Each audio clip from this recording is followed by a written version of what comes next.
다 잘했는데 성추행이나 성폭행 문제는 모든 걸 잃어버린 사람을 우리는 많이 봐오잖아요. 그래서 이 부분을 내가 통제하거나 절제하지 못하면 평생의 후회가 되는 법입니다. 그래서 자식들에게도 어떤 성교육에 대해서는 처음부터 잘 시켜야 될 것이고, 내 스스로도 이런 문제에 어떤 내가 빠지지 않도록 자기 마음을 잘 관리해야 됩니다. 그리고 5번째, 마약이나 술이나 이런 쾌락 요소에 빠지지 말자.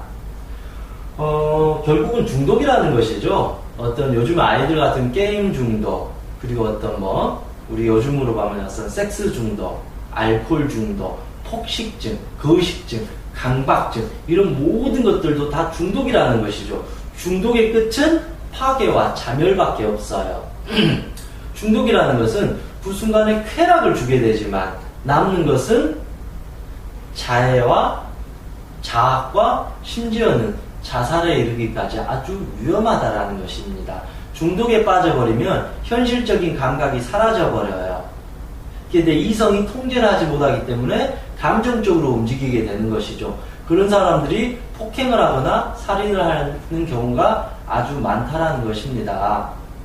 현대인들은 스트레스를 받게 되면 대부분 이런 중독적인 요소로 스트레스를 풀려고 합니다. 그러나 이것은 일시적인 회피일 뿐 근본적인 치료가 되지 않습니다.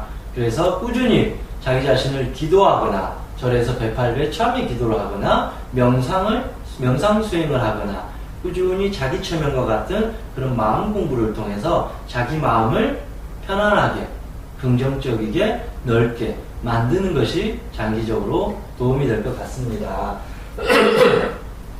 우리는 이 5가지에 대해서 다 알잖아요. 그리고 하나 추가하게 된다면 도둑질하지 않기. 이걸 다른 말로 하면 남이 주는 것을 빼앗지 마라. 욕심 부리지 마라. 불법으로 회사에 취직하지 마라. 편법을 써서 군대를 빠지지 마라. 편법을 써서 내 아이를 좋은 학교에 입학시키지 마라. 남의 것을 강제적으로 빼앗지 마라.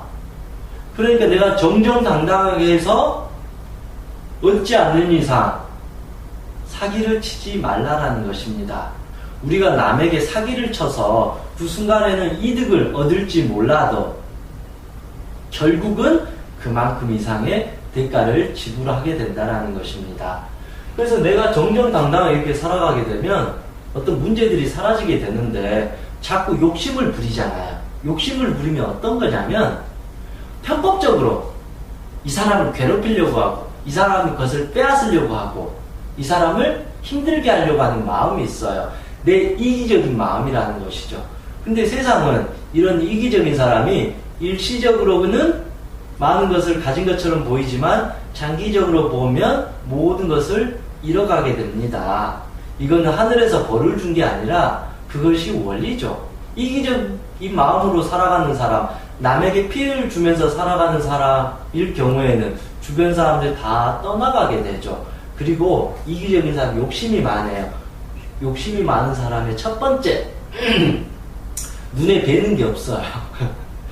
눈에 뵈는 게 없으니까 이 사람도 엉뚱한 선택을 결국 하다가 재산을 탕진하게 돼요. 사람에 대해서도 그러겠죠. 이 사람 심리가 욕심이 많으면 정말 지혜로운 사람을 볼 줄 몰라요. 욕심이 많은 사람은 욕심 많은 사람만 볼 줄 알아요. 그러니까 당연히 서로 사업을 하든 무엇을 하더라도 망가지게 되는 것입니다. 그래서 욕심 많은 사람은 주변에 좋은 사람들이 없습니다. 대부분 나를 괴롭히는 사람들과 함께 있을 수밖에 없어요. 그러니까 서로가 서로를 괴롭히는 거죠.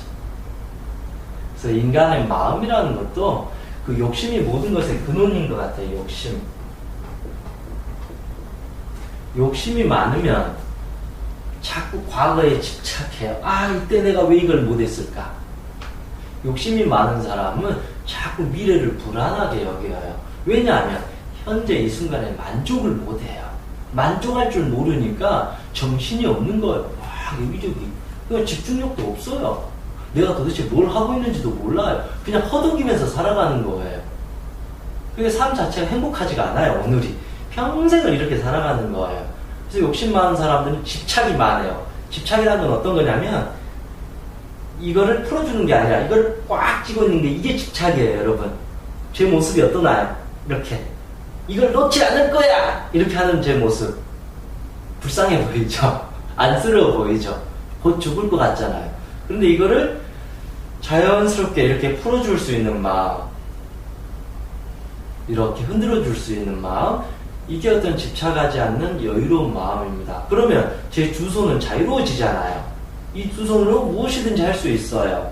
그런데 꽉 이걸 움켜쥐게 되면 아무것도 못해요. 더 이상 얻을 수가 없다. 그게 욕심의 두려움입니다. 그래서 욕심이 많은 사람은 공포와 두려움이 많아요. 다시 말하면 겁쟁이라는 거예요. 자신을 사랑하지 않는 사람을 말해요. 그러니까 당당하지 못해요.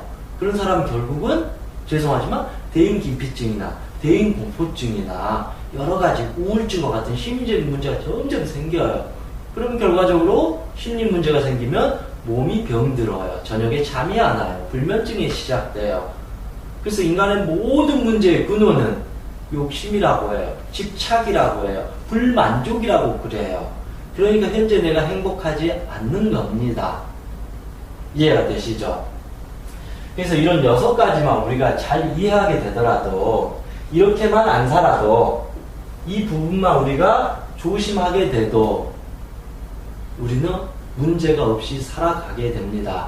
한번 여러분께서 주변에 큰 문제가 생긴 사람이나 가정이 파탄난 사람이나 인터넷 신문기사의 각종 사건 사고 한번 보세요. 무엇 때문에 그 사람 삶이 망가졌는지, 승승장구했던 정치인이나 대학 교수나 어떤 그 대기업 회장이나 그런 우리가 이제 그 뭐라 그러나요? 우러러보는, 정말 부러워하는 그런 사람들이 망가지는 경우 한번 보세요. 이 거의 6가지 안에 다 들어가 있어요. 대기업 회장이 그 재산 탈세했을 때, 그래서 감옥 가잖아요. 그거 보세요. 뭐예요? 도둑질이에요. 거짓말 한 거예요. 잘 나가던 사람이 어떤 그 성적인 문제로 바람을 펴가지고 연예인들 중에서도 그런 바람을 피거나 도박해가지고 망가지는 경우 많잖아요. 도박이라는 건 마약, 술, 쾌락의 같은 이런 사행성, 그리고 도박이라는 것도 결국은 도둑질인 거죠. 그래서 이거 다 못 지켜가지고 문제가 터져버린다라는 것이죠. 부모가 자식을 망가지게 해가지고 자식이 부모를 죽이거나 폭행을 하거나, 그건 어떤 걸까요? 부모가 자식에게 생명존중사상을 가르쳐주지 않았어요. 거짓말했고 부모가 자식에게 욕을 했어요. 이런 여러가지 문제들이 지켜지지 않기 때문에 문제가 더 터진다라는 것이죠. 한번 잘 생각해 봐야 됩니다. 내가 정말 인생을 최선을 다해 살았는데 생각보다 내 인생이 행복하지 않아요. 내가 종교 생활을 몇십 년을 했는데 정말로 내가 원하는 그 느낌을 발견하지 못했어요. 내가 명상수행을 10년 이상을 했는데도 마음이 그렇게 달라지지 않아요. 여유로워지지 않았어요. 만약에 그랬다라면 여러분은 이 6가지 중에 어떤 부분들을 놓지 않고 그대로 하고 있다라는 거예요. 이런 부분에 대해서 반성은 하지 않고 자꾸 욕심을 부려서 기도를 하고 절을 하고 명상을 하고 최면한다고 해서 달라질 거는 없습니다. 제가 말한 이거는 나무로 보게 되면 뿌리입니다. 뿌리. 식물에서 제일 중요한 건 뿌리잖아요. 나무에서 이 뿌리가 썩어버리면 줄기도 다 썩는 거고 열매 없어지게 되잖아요. 우리는 자꾸 이 줄기와 이 열매를 얻으려고 애쓰는 게 아닌가, 자꾸 결과에만 집착하는 게 아닌가. 정작 이 과정에 있는 이 순수한 어떤 내가 지켜야 될, 내가 한 인간으로서 해야 될 기본적인 규칙을 지키지 않고 있지 않는가.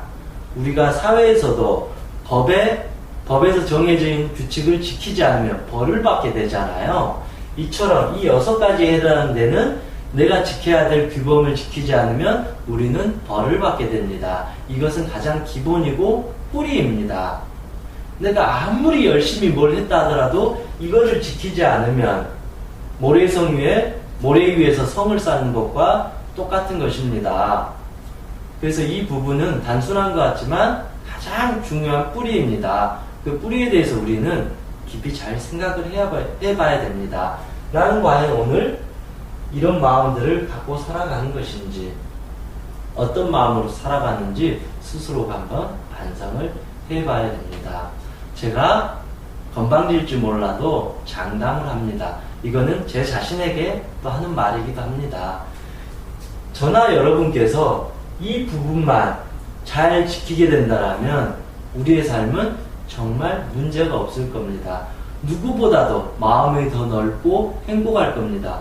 그리고 내가 하는 사업이 성공할 것이고, 내가 하는 일이 즐거울 것이고, 나의 자식들이 대대손손 행복할 것입니다. 그리고 내 삶은 죽을 때까지 평온하게 살아갈 것입니다.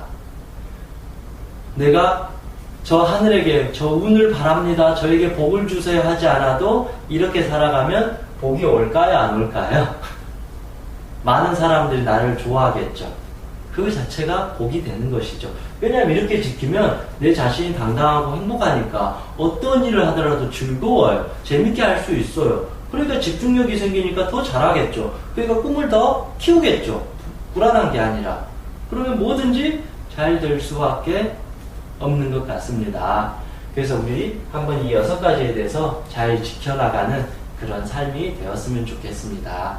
꼭 마음 공부나 명상이나 기도가 어떤 행위를 하는 게 아닌 것 같아요. 이 기본적인 이거를 지키기 위해서 기도하고 명상하고 자기 최면을 하는 것 같아요. 그런데 요즘에 들어와서는 기도도 그렇고 명상도 그렇고 자기 최면도 그렇고 자기 스스로 지킬 생각을 안 하고 자꾸 뭔가 해지길 바라요. 하나님, 부처님, 저 뭐 어떻게 해주세요. 공부는 하지 않고 하나님, 부처님, 저 서울대에 합격시켜주세요. 보세요.